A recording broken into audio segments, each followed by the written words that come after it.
competition. Is that what a liberal democracy is? Authoritarianism born within the framework of democracy?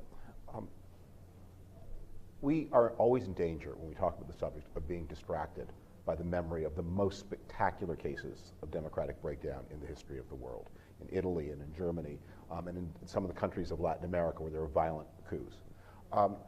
I find it more helpful to think in the modern context of democracy as a dimmer switch rather than a light switch, not on or off, but brighter or darker. And if we look at American history, we can see this process going the other way.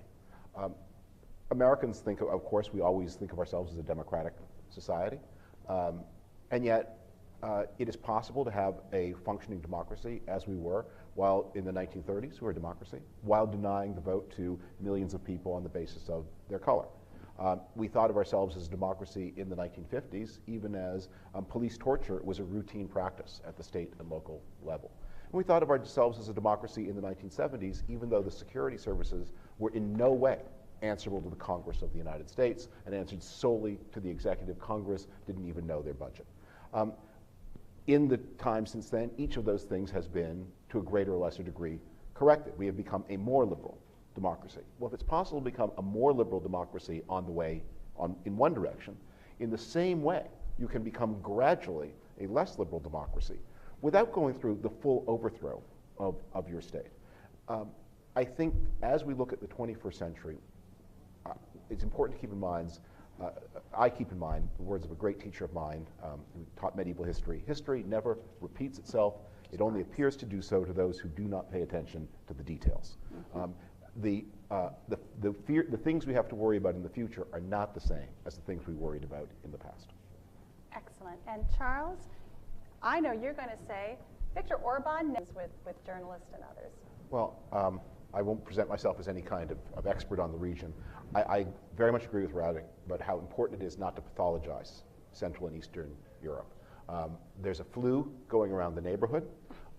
Some people have got a much worse case than others. Some people have weaker immunities than others, but do understand it's the same flu that we're all getting. And in all of our countries, all of these questions are contested. You look at the countries in Central and Eastern Europe, they lack the federal system, which is such a robust defender of the strength of liberties in the United States. On the other hand, what they do not have at the subnational level, they have at the supranational level, that every one of these countries has to be aware. I don't know if this is still true, but I remember looking it up in 2016, that at that time, the flow of EU funds into Hungary was relative to the Hungarian economy, equivalent to the defense budget of the United States in terms of the American economy. It was not an amount of money to sneeze at. But in all these places, as the memories of the war fade, as the idealistic component of what was done in the 1950s and 60s and 70s is relegated to history, rather than being a live project to prevent a recurrence of experiences that people had had. We discovered that work that we thought was once done has to be done anew. And let me point again to an American example as a way of depathologizing Eastern Europe. The role of the security services in the United States has always been kind of a questionable one. The FBI operated with almost total impunity from the political branches through most of its first half century of existence. It reported sort of to the president, not at all to Congress. Since the middle 1970s, the FBI has reported more and more to both President and Congress. But the exact relationship of the FBI to the presidency remains uncertain. And that question, do the security services work for the state in general or for the president in particular? We are contesting that right now.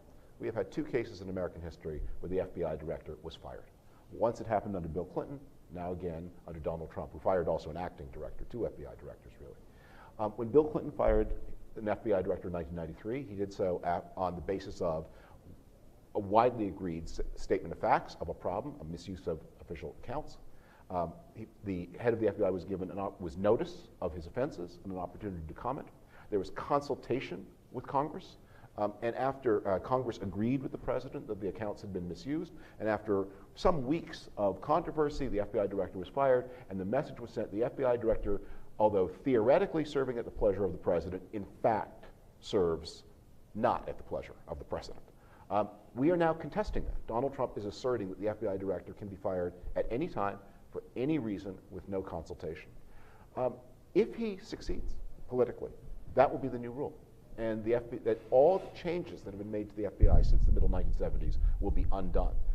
And not only undone, but more than undone, because at least under J. Edgar Hoover, the FBI was itself a form of check and balance. And as a mock as it ran, it certainly didn't answer to the president. If Donald Trump prevails, it will. And this is the kind of problem that I'm sure can be replicated in the United Kingdom, in France, in the Netherlands, and other places, as well as in Eastern Europe. David, help us reflect. Well, the loss of confidence in Hungarian arrest warrants may explain how it was that the President of the United States had a senior staffer with an open Hungarian arrest warrant for him, who served in the White House for more than a year, Dr. Sebastian Gorka, who was not only on an arrest warrant, but an arrest warrant pertaining to a gun crime, which normally would be something you'd be a little sensitive about in the White House. But we've lost confidence, so he was allowed to serve, or maybe there's some other explanation. I'm not sure he was or is a Hungarian citizen. I want to take up 2 points about these instrumentalities. The first is people power, and the second about sanctions. I think we will discover that people power has enormous potential in the 21st century. There are two things that define state power for all of us: authoritarian state, democratic states, semi-authoritarian, authoritarian, any state that is connected to the world economy, and that is that never have states deployed so much surveillance technology as they have today, and never have they been subject to such strong inhibitions against the use of violence as today. I mean, even a monster like Vladimir Putin, his total lifetime tally for murder Stalin would not think he had earned lunch if he had a record like Putin's. And everywhere else, I mean, in the Chinese state, I mean, yes, they use violence, but again, their victims number in the single thousands since 1990. In the European countries, violence is really, I mean, even in Hungary, it's unthinkable. It's unthinkable that Viktor Orban would countenance a beating, much less a killing of a political opponent. And that is something I think that everybody senses. It gives populations they know the ability of the state in the age of smartphones, instant video, and the interconnection of states one to another, and the dependence on flows of funds, both public and private, across lines. Violence has never been less a tool of the state than today. But surveillance, never more powerful than today. And that is something that, up to the moment where the people decide to come into the streets, everybody has to reckon with. I want to say something about sanctions. The most powerful sanctions have never been those that are imposed by states.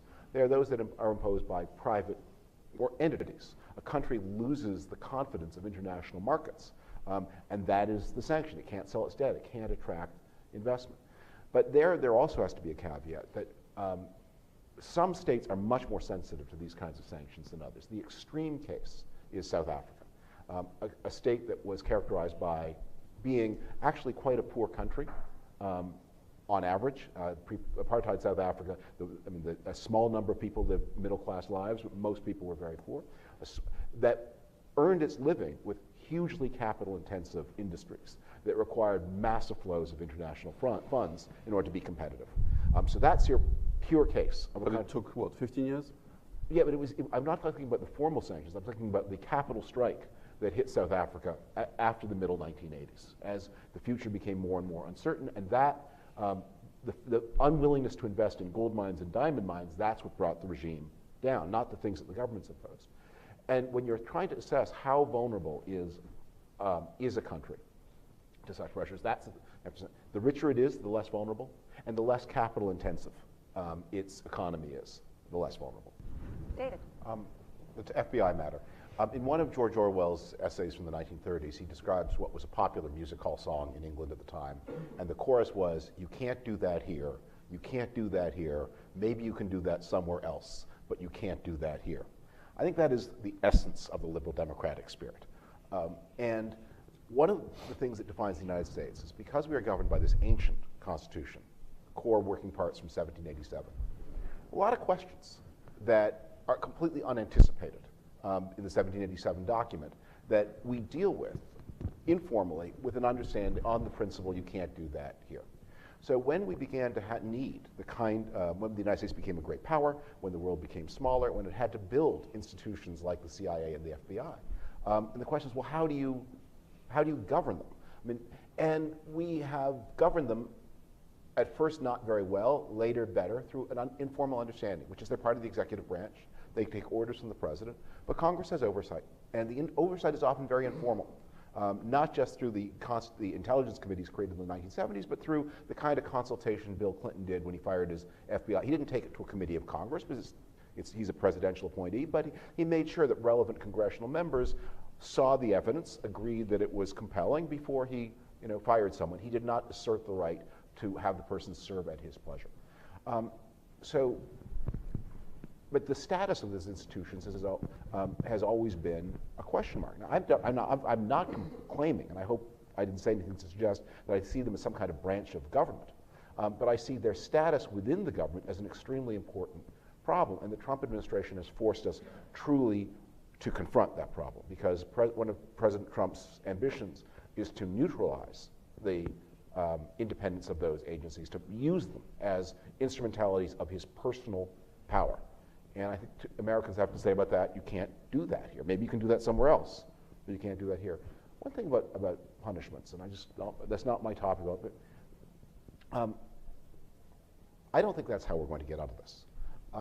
In January of 1941, Anne Morrow Lindbergh, the wife of the great aviator Charles Lindbergh, the famous Nazi sympathizer, published a book called The Wave of the Future, in which she said, in a tone full of regret, that the day for the United States and for France and England, that was over, and that the future belonged to the strong totalitarian regimes like France, like Germany, Italy, and the Soviet Union.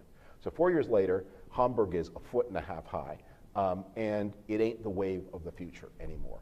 And democracy, the democratic idea was so strong because it was not only a guarantee of the dignity of the human being, but also the security and of the prosperity. This was an exciting concept, and people wanted to adhere to it. That was very much the mood in Central and Eastern Europe after 1990. At last, a chance to join and become a modern country. So the unsuccess of the Western world since the later 1990s, the comparative unsuccess, has removed a lot of the prestige of this idea. I think the most powerful thing we can do, and the way this problem, in my opinion, actually in the real world will be solved, is when we do things in the United States and elsewhere to renew the prestige of this idea and make the world want to follow again the way it did in 1990. Charles, I'm going to give you the benediction.